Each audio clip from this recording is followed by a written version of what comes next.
Welcome back to the Angry Man Podcast with Jason and Greg. So, Jay, it looks like maybe, just perhaps, potentially, Turki Alalshikh may be regretting the fact that he went after Canelo Alvarez, talking about they are going to crush Canelo Alvarez in the month of September when UFC 306 goes up against Canelo Alvarez versus Edgar Berlanga. So, what are we hearing, Jay? Well, what we're hearing, what's out in these streets, is that UFC 306 is already $20 million in the red, according to Dana White.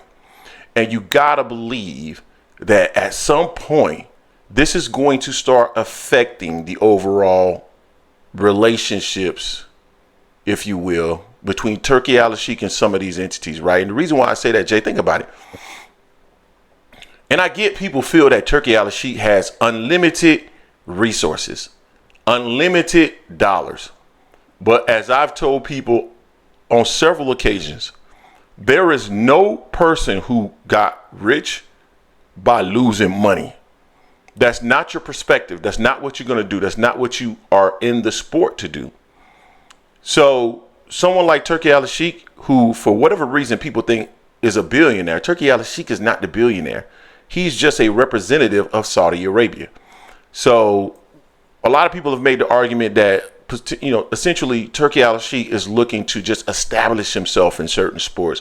And once he has the ability to kind of take over those sports, then, he'll kind of get them in line. And in reality, I don't even know if you are spoiling your child, right? Overindulging, buying them everything that they want. The minute that you try to discipline those children, guess what's going to end up happening? They're going to revolt. They're going to have an issue. You don't spoil children. You got to keep those children in line and discipline them and make sure that they are experiencing discipline right from the beginning. That's the same with, and I'm not calling boxers children. All I'm saying is that once you set a precedence, you can even go in terms of like dating your wife or your girlfriend. If you set a precedence that you take her out every night to the fanciest restaurants, then you can't turn around, man, and then start taking her to the Sizzlers. You know what I'm saying? The local ale house. That ain't gonna work, man. So I see his business plan as being somewhat flawed, if that's what it is. And certainly I don't believe that he's gonna be able to continue to just lose millions of dollars just because they got it. We just want to come over here and just be involved just for the hell of it, because we just like it. So we're willing to come over here and lose millions. Don't get me wrong. There are certain things that are hobbies, right, that we do. But man, are you gonna spend like hundreds and hundreds and hundreds of dollars on your hobby? No, your hobby needs to still be something that's relatively inexpensive for you to do. So I feel like this is a tough situation for Turki Alalshikh. He is showing the precedence for losing money. He's going to have a bunch of people flocking to him so that they can fleece him and take advantage of him as well. Jason, what's your thoughts on that? Yeah, the fact that this is coming from Dana White, y'all, not us, Dana White. Y'all do know who he is. He kind of runs the UFC. He's also a person that we've heard many times people in the comments saying that Dana used to run boxing as well. So let's see, he's 20 million down right now, and they ain't even had the event yet.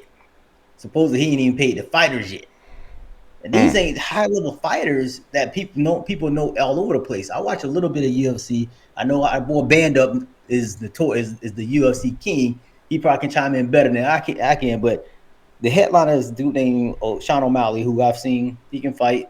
But Sean O'Malley, Canelo Alvarez.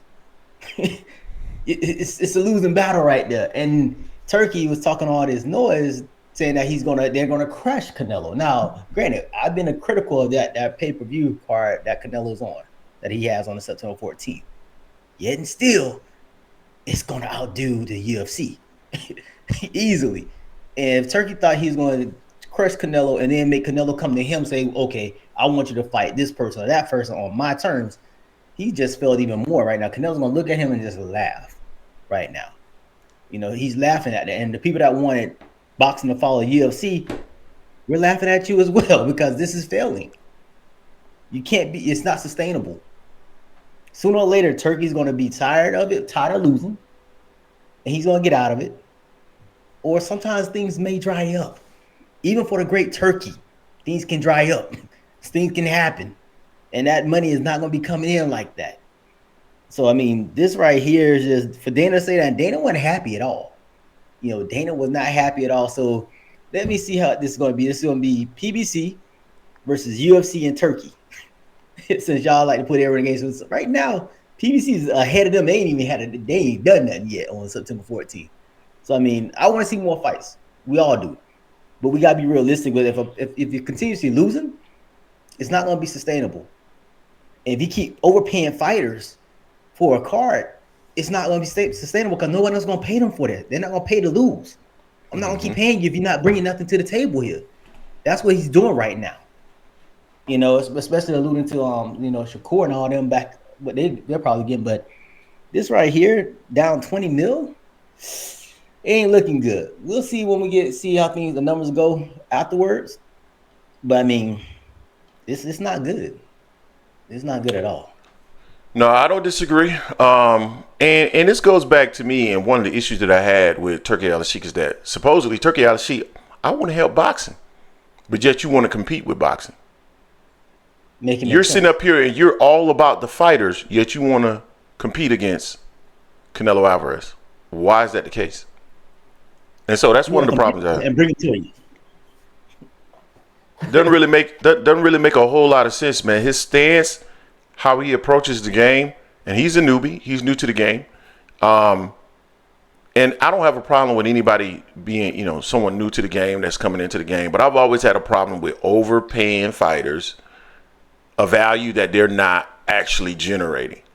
Now, if you're underpaying, and that's why I think people get it twisted in terms of what we're saying. Fighters have been screwed over their entire. Yeah, we understand that there have been fighters that have been screwed over. And if you are underpaying a fighter based off of what a fighter actually generates, then that's just as bad. And you're a terrible promoter. And so I have an issue with you.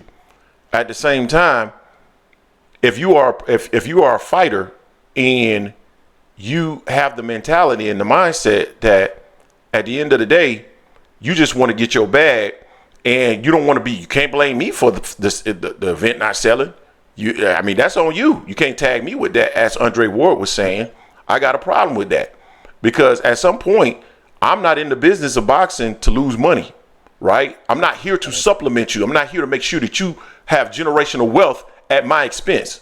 And so because that is the case, then we have to simply put, fighters need to take ownership. If that's the case, if I'm a promoter, I'm getting out of it. So you take ownership, you take the risk, you put on the fights, you promote the fights. If you feel like you're not getting a certain amount of split that you actually deserve. But fighters don't want to do that because really, in reality, they know that they're not selling, so they want somebody else to do it. Jay, anything else you want to share? Yeah, it should be a share. It's a share. It should be a share opportunity for both of them. If I'm taking I can't take all the risk. You got to take risks as well with me here. Or if you don't want to take the risk, okay, then I'm gonna pay you less. Facts. You guys tell us what you think in the comment section. Don't forget to hate, like, comment, and subscribe. This is the Angry Man Podcast, L Sports Media, and we are out.